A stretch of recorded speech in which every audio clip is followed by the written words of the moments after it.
Agaseke k'amakuru mu karere ngapfunduriye mu Burundi. Abarundi baramukiye mu matora y'abagize inteko ishinga amategeko bigaragara ko atavugwaho rumwe mu baturage. Bisevuze ko umukuru w'igihugu cy'u Burundi General Evariste Ndayishimiye yatoreye muri komine Giheta mu Gitega asaba abazatorwa kuguma gukorera neza abaturage. Ibinyamakuru mu Burundi ariko birandika ko batavuga n'ubutegetsi bamaze gutera icyizere aya matora kuko bavuga ko ari ubutumwa bwatangatanzwe ku mbuga nkoranyambaga cyane WhatsApp busaba abaturage gutora ku ngufu CNDD-FDD. Ikinyamakuru SOS Media cyavuze ko batavuga na leta babona ko kuba imisozi iri guhiganwa gutora neza amajwi ashobora kwibwa ishyaka risangana mu bwiganze mu nteko ishinga amategeko rikabugumana. Ibinyamakuru byavuze ko bamwe na hamwe mu gihugu abaturage babibyemo ikintu cy'icyoba ku buryo n'ubona ko amajwi yibwa atabasha kubivuga. Hari amakuru yavuze ko mu ntara zimwe na zimwe nka Rumonge hari abanyamahanga baha amakarita y'itora ngo batore ishyaka riri ku butegetsi CNDD-FDD. Andi makuru yavuze ko hari ibice bimwe na bimwe umunsi w'itora nyizina wageze abantu batarafata amakarita y'itora.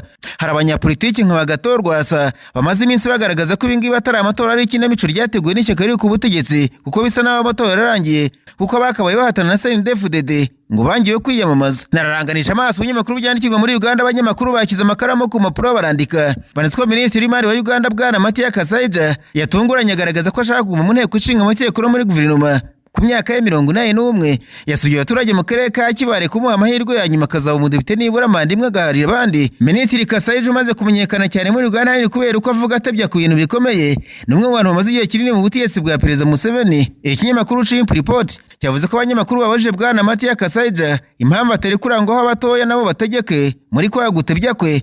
Atabo batoya uvuga amarira nabo nibiyamazanye nanjye duhatane urebe ko ntazabakubitira hareba inzega ariko hamya ko izaba ariyo manda ya nyuma. Ati nibahumura ubutaha sinziyamamaza no kuvuga 2031. Undi musaza nawe udashaka kurekura ubutegetsi muri Uganda ni Moses ari usanzwe ari vice president wa kabiri ubafite imyaka 86. Iki kinyamakuru cyavuze ko Moses ari kimwe na muzehe mugenzi we Mathias Kasaija nayo ngo ubona ko bahanganye nta numwe wabasha kumuhiga. Amatora y'abadepite muri Uganda ari umwaka utaha abanyikaye n'amatora ya perezida kandi biravuga ko na Perezida Museveni w'imyaka 80 muri iki gihe azabashaka manda ya 8 kandi amara y'imyaka 40 ubutegetsi. Ariko kandi Perezida Donald Trump wa Leta z'Ubumwe za Amerika yakumiriye abaturuka mu bihugu 12 kwinjira muri Amerika bitewe n'ibikorwa by'iterabwoba bikorerwamo kuba bene igihugu babyo bakoresha nabi visa no kuba badatanga amakuru yabo arebana n'umutekano. Mu butumwa kizaanze mu ijoro ryo ku itariki enye Bwana Trump yasobanuye ko igitero cy'iterabwoba giherutse mu gace ka Boulder muri Colorado kigaragaza ubukana bw'ibibazo biterwa n'abanyamahanga batubahiriza amabwiriza. Uyu mutegetsi wa Amerika ati mu kinyejana cya 21 twabonye ibitero by'iterabwoba byikurikiranye bikorwa n'abafite visa zarengeje igihe byagabwa ahantu habi hirya no hino ku isi. Yakomeje ati niyo mpamvu uyu munsi nkiza umukono ku iteka rikumira abaturuka mu bihugu birimo Yemen, Somalia, Haiti, Libya n'ibindi byinshi. Ntabwo tuzemera ko bashaka kutugira nabi binjira mu gihugu cyacu kandi nta kizambuza kubungabunga umutekano wa Amerika. Abaturuka mu bihugu birimo Repubulika ya Kongo, Afghanistan, Myanmar, Chad, Guinea Equatorial, Eritrea, Haiti, Iran, Libya, Somalia, Sudan na Yemen nibo bakumiriwe kwinjira muri Amerika mu buryo budasubirwaho. Trump yasobanuye ko byinshi muri ibi bihugu byanze kwakira abaturage babyo batuje ibisabwa muri Amerika, ibindi bikaba bifite umubare munini w'abafite visa zarengeje igihe. Uyu mukuru w'igihugu cya Amerika kandi yakumiriye mu buryo bw'igice abaturuka mu bindi bihugu 7 birimo Burundi, Sierra Leone, Togo, Cuba, Laos, Turkmenistan ndetse na Venezuela. Yasobanuye ko bambuwe uburenganzira bwo gusaba visa hashingiwe kuri porogaramu nyinshi zitangwa na Leta zunze Ubumwe za Amerika. Ninyabije muri Tanzania abanyamakuru bicembera mudasobwa barandika baniswe abategetsi ba Tanzania bafunze urubuga X rwose ari Twitter barushinja ko bamaze ubusambanyi hakoresheje amashusho y'urukozasoni kandi ngo bibanye n'indangagaciro z'iki gihugu. Minisitiri w'itumanaho mu iki gihugu yemeje ko urubuga rwahagaritswe mu gihugu uko byarenze kwihanganirwa. Ikinyamakuru The Citizen cyavuze ko abategetsi bavuze ko ari inshingano z'igihugu kurinda ubusugire bwacyo bahereye ku bica kuri internet.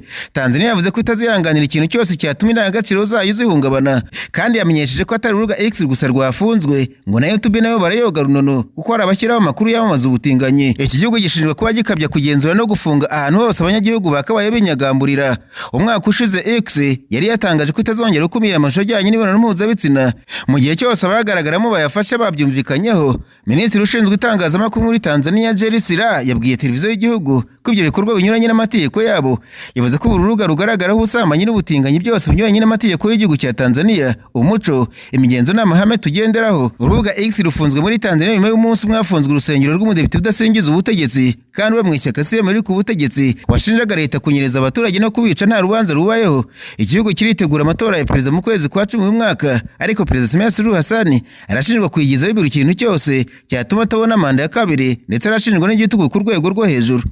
Naho muri Kenya ho Depite Jared Okello yashinje Rigathi Gachagua wahoze ari Visi Perezida gushyiraho itsinda ry'abantu biswe Nyamabi kujya guteza ubwega hari Visi Perezida Kindiki Kiture wamusimbuye ubwo ari mu ntara ya Nyeri. Abo baturage basagariye Visi Perezida bamuririmbira indirimbo zerekana ko azateka manda imwe ngo atazaramba ku butegetsi. Uyu mudepite aravuga ko abantu bahawe ku kazi na Gachagua usiga avumira kugahera ubutegetsi baye mu mudepite ndetse na Visi Perezida w'igihugu. Ikinyamakuru The Citizen n'igito cyavuze ko hari agakundi k'abantu bashyigikiye Rigathi Gachagua gakunze kumusanga iwe ahitwa Munyoro bagapangiraho politike. Ako gakundi kiswe Munyoro TV ngo niko kishimiye kwanagaza Kindiki Kiture usanzwe ari Visi Perezida. Jared Okello yavuze ko kurikije uko byagenze ari agakundi k'abantu b'amafuti karirimbaga ko Kiture na William Ruto bazategeka manda imwe ngo bonaga ari abantu bishyuwe kuko banaririmbaga batari kumwe n'abandi kuko bari bari kure ngo bari mu kiraka nyine nk'uko abivuga. Agaseke k'amakuru mu karere ngapfunikiriye muri Kongo Kinshasa abanyamakuru bakoze ba muri no barandika. Manzi Joseph Kabila Kabange wabaye perezida wa Kongo Kinshasa imyaka 18 yashinje ubutegetsi buriho kuri ubu ruhare mu rupfu rwa Lieutenant General Sikatenda Shabani. Lieutenant General Sikatenda wari mu kiruhuko cy'izabukuru apfuye mu gitondo cyo ku itariki enye ubwo ari muri kashe afungiye impamvu itaramenyekana. Kabila umunasirazuba bwa Kongo atangaje ko yashenguwe n'urupfu rwa Sikatenda wamubonye avuka akamurera atima icyubahiro urwibutso rw'uyu musirikare mukuru wari mu kiruhuko. Umuvandimwe mu ngabo za Muze Rwanda Zire Kabila wambonye nkura akamfata ukuboko. Bwana Kabila yagaragaje ko Lieutenant General Sikatenda ari umwe mu nzirakarengane nyinshi z'ubutegetsi bw'igitugu bwa Perezida Tshisekedi ashingiye kuba yari amaze igihe kinini afunzwe ataraburanishwa. Ati yatawe muri yombi afungwa kuva mu gushyingo kwa 2023 nta rubanza kugeza ubwo apfuye azira gufatwa nabi. Numwe mu nzirakarengane nyinshi zahuye kudahuza ibitekerezo n'ubutegetsi bw'igitugu. Uyu musirikare wari ufite imyaka 83 y'amavuko n'umwe musirikare mu mutwe witwaje intwaro FDL warwanije ubutegetsi bwa Mobutu Sese Seko. Uyu mutwe wari uyobowe na Laurent Desire Kabila se wa Joseph Kabila. Mu gihe cy'uru rugamba FDL yagoye no kwambuka umujyi wa Karemu muri Tanganyika kuko barwanyi b'ababembe babimye inzira. General Sikatenda wari umubembe n'umwe mu bagize uruhare mu mushyikirano yatumye FDL ihabwa inzira ikomereza i Kinshasa. Ubwo Laurent Desire Kabila ajyaga ku butegetsi Lieutenant General Sikatenda yagize umuyobozi w'urwego rushinzwe ubutasi bwa gisirikare kugeza mu 1998 ubwo havukaga umutwe wa RCD Goma. Kuva 2003 kugeza 2009 General Sikatenda ari umugaba mukuru w'ingabo za Kongo Kinshasa. Icyo gihe hari mu gihe cy'ubutegetsi bw'inzibacyuho bwa Joseph Kabila na nyuma y'amatora ya mbere y'umukuru w'igihugu wa 2006. Nubwo bimeze gutya ariko leta ya Kongo Kinshasa yabuje ibitangazamakuru muri iki gihugu gutangaza amakuru ku bikorwa bya Joseph Kabila uhoze ari perezida ndetse no gukoresha ibiganiro mu ishyaka rye. Ibyo bibaye nyuma y'uko Kabila asubiye muri Kongo mu kwezi gushize mu gihe cy'amene n'ubwiyongere hagati ya leta itegekwa n'uwamusimbuye Félix Antoine Tshisekedi Tshilombo. Abategetsi ba Kongo barimo guharanira ko Kabila buranishwa ashinjwa ubugambanyi no kujyana imikoranire n'inyeshyamba za M23 zimaze igihe zirwanya igisirikare cya leta ya Kongo. Imbere akaba yari yarabihakanye. Umukuru w'ikigo cy'ubugenzi bw'ibitangazamakuru muri Kongo Kinshasa Christian Bosembe yavuze ko kubirengo bishobora gutuma igitangazamakuru gihagarikwa. Ntacyo Kabila yahise atangaza ariko Ferdinand Kambere umunyamabanga w'ishyaka rye yamaganye icyo cyemezo atangaza ku rubuga nkoranyambaga rwa X ko ari icyemezo gihutiyeho. Mu cyumweru gishize Bwana Kabila abonetse mu mujyi wa Goma umurwa mukuru w'intara y'Kivu y'Amajyaruguru n'Uburasirazuba bwa Kongo agenzurwa na M23. Jean Claude Katende umunyekongo w'impirimbanyi akaba na perezida w'ishyirahamwe rya Afurika ryo kurengera uburenganzira bwa muntu yavuze ko icyemezo cy'urwo rwego ari ugukoresha nawe ububasha nk'uko ibitangazamakuru bya Kongo bibitangaza. Hagati ari ku musesenguzi muri politiki w'umunyekongo Ambroise Mamba yatangaje ubutumwa ku rubuga rwa X yavuze ko iyo cyemezo gishobora kugira ingaruka zitari zitezwe n'abagifashe kuko gishobora gutuma ahubwo abantu bagira amatsiko yo kumenya ingendo za Kabila n'ibikorwa bye. Nkivuga ku gisirikare cya Kongo ariko kandi cyakanye ko abasirikare bakuru b'abajenerali bafunzwe bazira kuvuga igiswahili ko abikuririza abashaka kuvangira igihugu. Kuva Kabila yasubira muri Kongo nyuma y'imyaka 2 yaramaze yarahunze ku bushake, ishyaka rye rikomeje gutangaza ibikorwa bye ku mbuga za internet birimo nko gusura imiryango utegamiye kuri leta no kuvuga societe civile ndetse n'abagarira amadini Goma aho ari.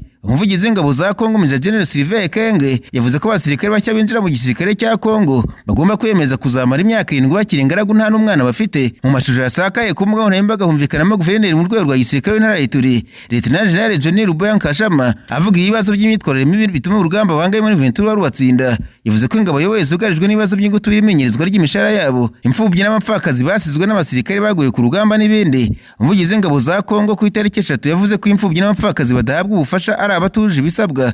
Yashimangiye ko bari kwinjira mu gisirikare bagomba kubanza kumuramo imyaka 7 bakabona kwemererwa gushaka. Ati umusirikare urangije imyitozo ya gisirikare nk'urugero binjiye ejo bundi bagomba kwemeza ko bazakora imyaka 7. Muri iyo myaka 7 mbere y'uko amasezerano avugururwa agomba kuba akiri ingaragu nta mugore nta n'umwana. Biteganyijwe ko uzashyingirwa cyangwa se akabyara mbere y'iyo myaka 7 w'umusirikare bizafatwa nko kunyuranye n'amategeko bityo umuryango we ukaba ntacyo uzagenerwa mu gihe yabahuye n'ikibazo.